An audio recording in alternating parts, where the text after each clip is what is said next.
সুপ্রভাত বন্ধুরা, কেমন আছো তোমরা সবাই? আমাদের গল্পকথার নতুন আরও একটি ভিডিওতে তোমাদের সকলকে জানাই স্বাগতম। এখন ঘড়ির কাঁটায় বাজে হচ্ছে সকালে 7:30 আর আজকের দিনটা হচ্ছে রবিবার। তোমাদেরকে তো আগের ভিডিওতে বলেছিলাম আজকে আর তাড়াতাড়ি করে উঠবো না, আজকে একটু লেট করে উঠবো, না হলে দেখবো ছুটির দিনটাকে না ছুটি বলে ফিলিংসই হয় না। তাই আজকে একটু লেট করেই উঠেছি, মানে 7:30টায় উঠিনি, উঠেছি 7টায়, তবে তোমাদের সাথে ভিডিওটা শুরু করেছি 7:30 থেকে। আর এদিকে সকালবেলা উঠে আমার বাসি যা কাজকর্ম থাকে সমস্ত কিছু হয়ে গেছে, আর কৌশিক সকালবেলা উঠে ওদিকে গোপুসোনাকেও ঘুম থেকে তুলে দিয়েছে। তাই আমি এখন পরপর এই যে ঘরের যা কাজ আছে সেগুলোই করে নেব। আর আজকে রবিবার মানেই তো তোমরা জানো কৌশিকের বাজারঘাট করা থাকে, অনেকবার করে বাজারে যায়। তো সেই জন্য ও বললো যে ও গোপালকে আর কি ঘুম থেকে তুলে আর কি গোপাল সেবাটা দিয়ে নেবে, তারপরে ওকে তাড়াতাড়ি করে ব্রেকফাস্টটা বানিয়ে দিয়ে না ও বাজারে চলে যাবে। কারণ বেলা বাড়লে এত রোদ আর এত গরম, তার মধ্যে সাইকেল নিয়ে ঘুরতে ওর কষ্টও হচ্ছে। তো সেই জন্য বললো যে তাড়াতাড়ি করে আমায় ব্রেকফাস্টটা করে দাও, তারপরেই তুমি সব কাজ করো, আর আমি সেই ফাঁকে বাজারে চলে যাব। কিন্তু বললেই তো আর ঝট করে যাওয়া যায় না, তো ওকে বললাম দাঁড়াও হাতের কিছু কাজ সেরে তারপর তোমাকে দিচ্ছি। তো ওদিকে তো দেখলে ঘরের বেড কভারটাকে তুলে নিয়েছি, আজকে কাচবো। গরমের মধ্যে এক সপ্তাহের বেশি বেড কভার রাখা যাচ্ছে না, কেমন যেন একটা হয়ে যাচ্ছে।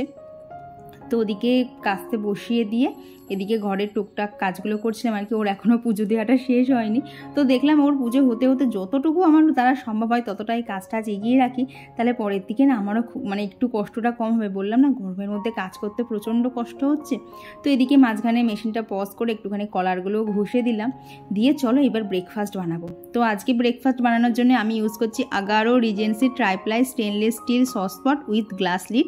এতে আছে 5 বছরের ওয়ারেন্টি। এটার গেট আপটা এত সুন্দর দেখতে না, মানে না নিয়ে থাকতেই পারলাম না, ভীষণ সুন্দর। আর তোমাদেরকে তো গত একটা ভিডিওতে শেয়ারও করেছিলাম, একটা ট্রাইপ্লাই উক নিয়েছি, সেটা ভীষণ ভালো রান্না হয়, তাই এই সসপটটাও নিয়ে নিলাম। এটা হচ্ছে 11 থেকে নিয়েছি। দেখো এটা 2 লিটারের, আর এটা গ্যাস ইন্ডাকশান দুটোতেই ভীষণ ভালোভাবে ব্যবহার করা যাচ্ছে। কি হয় বলো তো, স্টেনলেস স্টিলের মানে যে কড়াইগুলো বলো, যে পটগুলো বলো, ওগুলোতে দেখবে অনেক সময় না খাবার লেগে যায়, তারপরে বাটিগুলোও না কেমন পুড়ে কালো হয়ে যায়। বাট এটা ট্রাইপ্লাই হওয়ার জন্য না সেসবের কোনো ভয় নেই। আর এটার নাম ট্রাইপ্লাই কারণ এখানে না 3টে লেয়ার থাকে। বাইরের দুদিকে থাকে হচ্ছে স্টেনলেস স্টিলের লেয়ার, আর মিডিলে থাকে অ্যালুমিনিয়ামের লেয়ার, যার জন্য কিন্তু খুব তাড়াতাড়ি গরম হয় আর চারপাশে ইকুয়াল হিট ডিস্ট্রিবিউশন হয়, এবং খাবারও কিন্তু এর মধ্যে একটুও লেগে যায় না। তো বললাম না আজকে ব্রেকফাস্টটা তাড়াতাড়ি বানাতে হবে। তো সকালবেলা তো কৌশিক চিকেন এনেছিল, তো ভাবলাম তাহলে আজকে সকালে একটু চিকেন স্টুই বানাই। তো ওখানে তো চিকেন নিয়ে নিয়েছি। এখানে দেখো আলু, গাজর, পেঁয়াজ কুচি, আদা কুচি, রসুন কুচি, এখানে নিয়েছি পেঁপে, আর নিয়েছি টমেটো, আর সাথে নিয়েছি 3টে মতো চেরা কাঁচা লঙ্কা। আর এদিকে তো চিকেন আছেই, সাথে নিয়েছি হচ্ছে বাটার, তবে অতটা লাগবে না। আর এখানে 3টে মতো ব্রেড নিয়েছি। মানে আজকে মানে কি বলবো, জলখাবারটা একটু অন্যরকম, প্লাস খেতেও হবে খুব টেস্টি। তো চলো এখন চিকেন স্টুটা এখানে বানিয়ে নেওয়া যাক। আর জানো তো এটা ট্রাইপ্লাইয়ের জন্য না এই থিকনেসটা ভালো হয়, যার জন্য খাবারেতে আটকে যায় না। যেটা নর্মাল স্টিল কড়াইয়ে দেখবো অনেক সময় হয়ে থাকে, এই যে নর্মাল যে ধরো তেল গরম করছি, একটু যদি বেশি গরম হয়ে যায় না, দেখবে চারপাশে কেমন যেন লাল লাল আস্তরণ পড়ে। তবে সেই সবের কোনো কিছু ভয় কিন্তু এটাতে নেই। আর এই সসপটটাতে কিন্তু তোমাদেরকে তো বললাম গ্যাস ওভেন দুটোতেই, মানে গ্যাস ওভেন আর ইন্ডাকশান দুটোতেই খুব ভালোভাবে ব্যবহার করা যাবে। তো এখানে দেখো এখন এই সসপটটার মধ্যে বাটার গরম করে তার মধ্যে দিয়ে দিয়েছিলাম হচ্ছে রসুন কুচি আর আদা কুচি, আর সেগুলোর থেকে স্মেল বেরোলে দিয়ে দিলাম হচ্ছে পেঁয়াজ কুচি, দিয়ে হালকা নাড়াচাড়া করে যে চিকেনের পিসগুলো ছিল সেইগুলো এখানে দিয়ে দিয়েছি। এখানে মোটামুটি 200 থেকে 250 মতো চিকেন নিয়েছি। এখন দেখো ওপর থেকে নুন, একটু হলুদ আর বেশ খানিকটা ব্ল্যাক পেপার পাউডার দিয়ে দিলাম, দিয়ে আবারও বেশ খানিকক্ষণ নাড়াচাড়া করে এর মধ্যে দিয়ে দিলাম হচ্ছে যে সবজিগুলো ছিল। তো ঘরে যা অ্যাভেলেবেল ছিল সেগুলোই দিয়েছি। তো এখানে দিয়েছি হচ্ছে পেঁপে, গাজর, আলু আর টমেটো, আর ওই বললাম না 3টে কাঁচা লঙ্কা চিড়ে নিয়েছিলাম, তো সেগুলো দিয়ে দেখো হালকা হাতে একটু নাড়াচাড়া করে নিচ্ছি। এই যে এরকম অল্প অল্প রান্না করার জন্য কিন্তু সসপটটা ভীষণভাবে ব্যবহার করা যাবে। আমার তো প্রথম দিন রান্না করে এত মজা লাগছিল। এগুলো দেখবে কড়াই করতে গেলে না সেই কড়া মানে একটা বড় কড়াইয়ের মধ্যে না একটুখানি জিনিস করতে গিয়ে অসুবিধাও হয়। তো সেই জন্যেই এইটা কেনা। এটা হচ্ছে 2 লিটারের, তোমাদেরকে তো বললাম।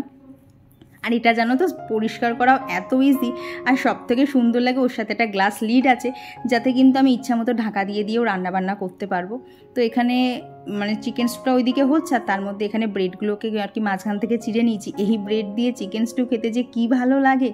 তো এদিকে দেখো চিকেন স্টুটা আমার হয়ে গেছে, এই মিনিট 15-20 লেগেছিল। তো এখন নামানোর আগে ওপর থেকে একটুখানি কর্নফ্লাওয়ার জলে গুলে দিয়ে দিয়েছি, আর বেশ খানিকটা দিয়ে দিলাম হচ্ছে ব্ল্যাক পেপার পাউডার, আর ওপর থেকে ধনেপাতা কুচি। ব্যাস, চিকেন স্টু হয়ে গেল ভীষণ তাড়াতাড়ি রেডি, আর কৌশিকও খেয়ে তাড়াতাড়ি বেরোতে পারবে। তো এই রেসিপিটা তোমাদের কেমন লাগলো অবশ্যই জানিও, আর সসপটটা কেমন দেখতে হয়েছে সেটাও কিন্তু অবশ্যই জানিও। তো ওখানে আর একটুখানি ফুটতে দিয়েছি, আর সেই ফাঁকে দেখো এদিকে যে আগের দিন তোমাদেরকে দেখলাম না ওকটা নিয়েছিলাম, তো সেখানেই আজকে ব্রেডগুলোকে সমস্তটাই সেঁকে নিচ্ছি, আর চাটুফাটু বার করলাম না, কারণ এগুলো ক্লিন করা ভীষণ সহজ, একটুও খাটনি লাগে না। যেগুলো দেখবে অ্যালুমিনিয়ামের যে কড়াইগুলো হয় না, ওই চারিদিকে গায়ে লেগে না কেমন শক্ত শক্ত হয়ে যায়, আর এটা কিন্তু ঠান্ডা হলেও গায়ে কোনো কিছু লেগে থাকে না। আর এই সসপটটা কিন্তু দেখো সার্ভিং বোল হিসাবেই খুব সুন্দর ব্যবহার করা যাবে, যেহেতু ছোটোর মধ্যে সাথে একটা সুন্দর লিডও আছে। তো এখানে আমাদের ব্রেকফাস্ট হয়ে গেছে একদম রেডি। তো চলো এখন তাড়াতাড়ি করে খেয়ে নেওয়া যাক। আর তোমরা যদি এই সসপটটা নিতে চাও তার জন্য লিঙ্কটা আমি ডিসক্রিপশন বক্সে দিয়ে দিচ্ছি, তোমরা সেখান থেকে কিন্তু ঝটপট পারচেস করে নিতে পারো। আর তোমাদেরকে বললাম না এটা পরিষ্কার করাও ভীষণ সহজ। এই দেখো আমরা নর্মাল যেরকম বাসন মাজি না সেরকমই বাসন মাজতে হবে, কিন্তু প্রেশার দিতে বিন্দুমাত্র লাগবে না, হালকা হাতে ঘষলেই কিন্তু দেখো একদম পরিষ্কার চকচকে হয়ে যাবে। ওই যে তোমাদেরকে বললাম না স্টেনলেস স্টিলে কিন্তু অনেক সময় খাবার দাবার চিপে যায়, তারপরে উঠতে যায় না, দেখো আমার কত তাড়াতাড়ি কত সুন্দরভাবে পরিষ্কার হয়ে গেল। তো খাওয়া দাওয়া কমপ্লিট করে কৌশিক তো চলে গেছে বাজারে, আর আমি চলে এসেছি আবার ঘরে, কারণ ওপরের সমস্ত কাজ তো তখন শেষ করে যায়নি, করতে করতে হাফ করতে করতে চলে গেছিলাম। তো এখন এখানে বললাম না বেড কভারটা তখন তোমাদেরকে দেখালাম তুলে নিয়েছিলাম, তো সেই বেড কভারটা তুলে এখন এই সাদাটা পাতলাম। এই সাদা বেড কভারটা যে আমার কি পছন্দ হয়েছে না, মানে শুধু এটাকে পাতার একটা করে ছুতো খুঁজছি। আর জানো আজকে কি লক্ষ্য করলাম, তোমাদেরকে কদিন বলছিলাম না বিছানাটা প্রচণ্ড দুপুরবেলা গরম হয়ে যাচ্ছে, আর এই সাদা বিছানার চাদরটা পাতার পর দুপুরবেলা যেন দেখছি বিছানা গরম হয়নি তা না, বিছানা গরম হয়েছে, তবে ডিপ কালারের বিছানার চাদরটা বেঁধে যে পরিমাণ গরম হচ্ছিল না তার থেকে জানো তো গরমটা অনেকটা কম হয়েছে। তবে দুঃখের বিষয় আমার কাছে সাদা বিছানার চাদর এই একটাই, লাইট কালারের আছে তবে সাদার ওপরে নেই, সাদার ওপরে এটাই ফার্স্ট। তো কৌশিককে যেই বললাম জানো আর একটা না সাদা বিছানার চাদর না কিনতে হবে, এগুলোতে শুয়ে ভীষণ আরাম। তো কৌশিক আমাকে বললো যে কটা আছে আগে ছেড়ো তারপর দিচ্ছি। কি হয়েছে বলো তো, ওই বিয়েতে যা পাওনা থাকে না, বিয়েতে দেখবো সচরাচর কেউ সাদা দেয় না, ওই গোলাপি লাল এগুলোই বেশি পাওনা হয়। তো বিয়েতে যা যা বেড কভার পেয়েছিলাম না এখনও পর্যন্ত রয়েছে, এখনও যদি আগামী 3-4 বছর বেড কভার না কিনি না তাতেও চলে যাবে। তো কৌশিককে বলেছি যে তুমি ওগুলো যা পারো করবা, নাহলে আরও কাউকে দিয়ে দেবা, নেমন্তন্ন তো টুকটাক লেগেই থাকে। তো সেই জন্যে আর আমাকে না সাদা রঙের কিনে দিও, আমার এগুলো এত পছন্দ হয়েছে। তো এইদিকে এই যে আর কি বিছানার চাদরটা তো পাতা হয়ে গেছে, এখন ঘরটাকেও ঝাঁট দিয়ে নেবো। সকালবেলা না আজকে এখনও দেওয়া হয়নি, আমার এই সময় কখন ঘর ফর ঝাঁট দেওয়া হয়ে যায়। আর কি অন্যদিন তো 5:30টার মধ্যে উঠে পড়ি, আজকে উঠেছি তো 2 ঘন্টা লেটে, তার মাঝখানে ব্রেকফাস্টটাকে আগে বানিয়ে ফেলতে হলো, আজকে অনেকটাই লেট হয়ে গেছে।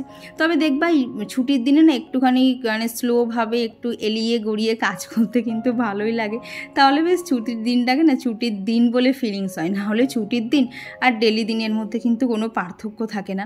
আর আমাদের হাউসওয়াইফদের তো এমনিই ছুটির দিন থাকে না, ওই ছুটির দিন মানে একটু লেট করে উঠে কাজকর্ম শুরু করা, এই হচ্ছে আমার কাছে ছুটির দিন।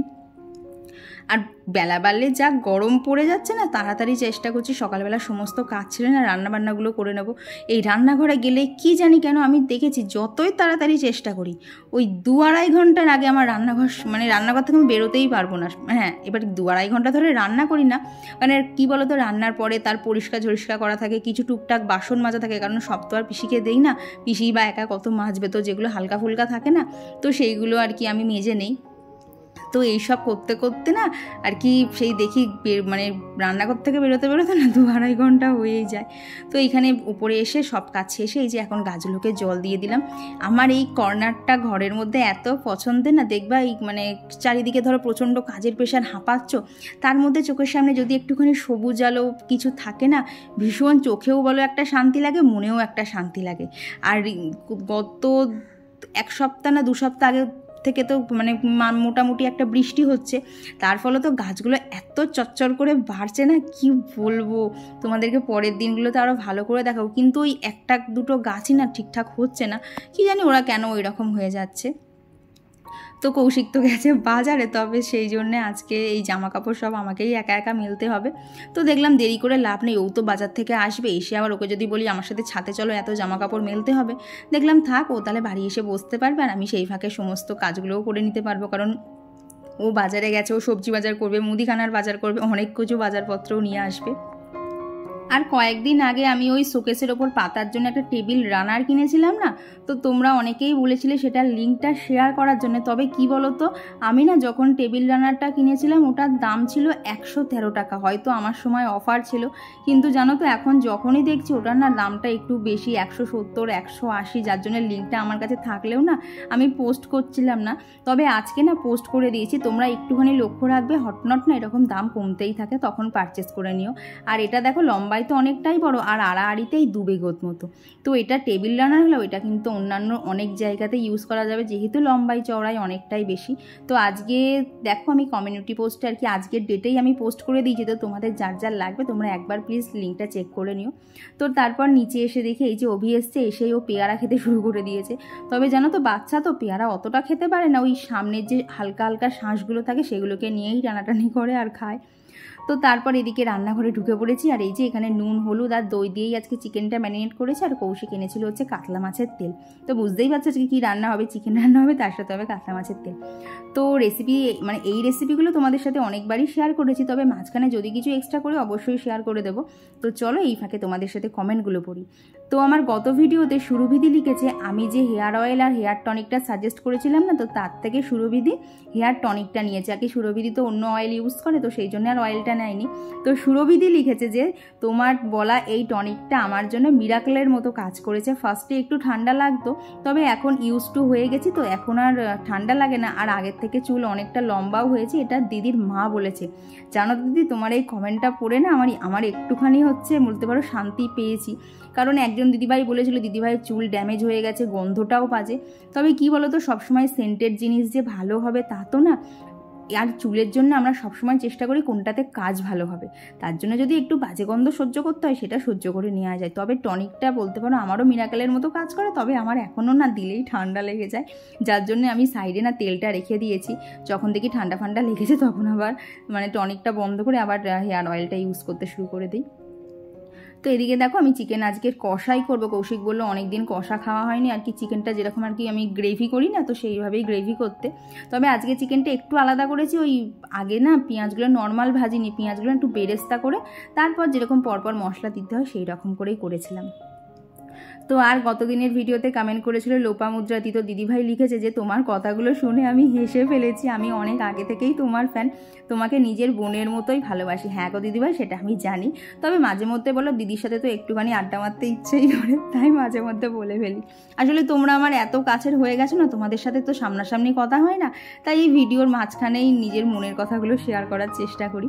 তো এইদিকে দেখো কৌশিক আজকে অনেকই বাজার নিয়ে এসছে, তো সেই বাজারগুলো এখন আমি যে পটগুলোর মধ্যে রাখি আর কি বাক্সগুলোর মধ্যে, তো তার মধ্যেই গুছিয়ে রাখছি। তবে জানো তো আমি না 2টো বড় পট কিনেছিলাম, 2টো ছোট পট কিনেছিলাম। আমার একটা ছোট পট যে কোথায় চলে গেল, আমি লাস্ট 1 মাস ধরে ওকে খুঁজে বেড়াচ্ছি সারা বাড়ির মধ্যে, কিন্তু আমি খুঁজে পাচ্ছি না, হারিয়ে গেল না কেউ নিয়ে চলে গেল ভগবান জানে। তো এদিকে মানে ওগুলো তো ছিল সবজি বাজার, আর এদিকে বেশ কিছু মুদিখানার জিনিস এনেছিল। আর আমার মুদিখানার জিনিস জানো তো যখন আসে এরকমই আসে, কারণ আমি 15 দিন করে জিনিস আনি, তো সেই জন্য বেশি কিছু লাগে না, অল্প অল্প করেই লাগে। তো এইখানে দেখতেই পাচ্ছ কী কী এনেছে, তো সেগুলো জায়গায় রাখা হয়ে গেছে। আর এখন এই যে আর কি কৌশিকের টিফিনে তো কিছু না কিছু দিতে হয়, তো সেই জন্য এইবার বলেছি কাজু বিস্কুট নিয়ে আসো, গতবার তো ওই নিমকিগুলো ছিল, তো এইবার ওকে বলেছিলাম কাজু বিস্কুট আনতে, তো সেই রকমই নিয়ে এসছে, ওটাকেও কৌটোয় ঢেলে নিয়েছি। আর এদিকে দেখো গল্প করতে করতে চিকেন কষা হয়ে গেছে একদম রেডি। আর এখন ওই চিকেন ললিপপের যে পিসটা থাকে না, সেটাকেই একটুখানি গ্রেভি সহ কৌশিককে দিলাম, ও আবার চিকেন কষা খেতে ভীষণ ভালোবাসে। তো এইভাবেই সুন্দর করে আজকে রবিবারের দিনটা আমার কাটছিল। তো আর গতদিনের ভিডিওতে কমেন্ট করেছিল মৌ লাইফস্টাইল থেকে দিদিভাই, রাখি পাল দিদিভাই, অন্তরা মুখার্জি দিদিভাই। তো দিদিভাই লিখেছে আমি ওমান থেকে তোমার ভিডিও ডেলি দেখি। বাবা রে, তুমি এত দূর থেকে আমার ভিডিও দেখো? মানে ওমান জায়গাটা আমি শুনেছি, বাট সেটা কোথায় জানো তো আমার অ্যাকচুয়াল জানা নেই, তবে এটা জানি এটা অনেক দূরের দেশ। আর কমেন্ট করেছিল শিলা দাস দিদিভাই, SN মলি থেকে দিদিভাই, আর কার্লি টেলস থেকে দিদিভাই লিখেছে মাঝে মধ্যে না ইভিনিং রুটিনটাও শেয়ার করতে। আসলে সবসময় ডেটাই শেয়ার করি। কি বলো তো, এই দুপুরবেলার পর থেকে না আমার ওপর টোপর এত গরম হয়ে যায় না, তারপর থেকে পুরো হাঁপাচ্ছি। তো একটুখানি গরমটা কমুক, তোমাদের সাথে বলো আমার রুম ট্যুর, তারপরে ইভিনিং রুটিন সব আবার করে শেয়ার করে দেবো। আর কমেন্ট করেছিল কৃষ্ণনাথ IT থেকে, তো দিদিভাই লিখেছে থ্যাংক ইউ আমার কমেন্টটা পড়ার জন্য। তোমার গাছের ফুলগুলো খুব সুন্দর। আর দেখো তোমাদের কমেন্ট কেন পড়বো না বলো তো।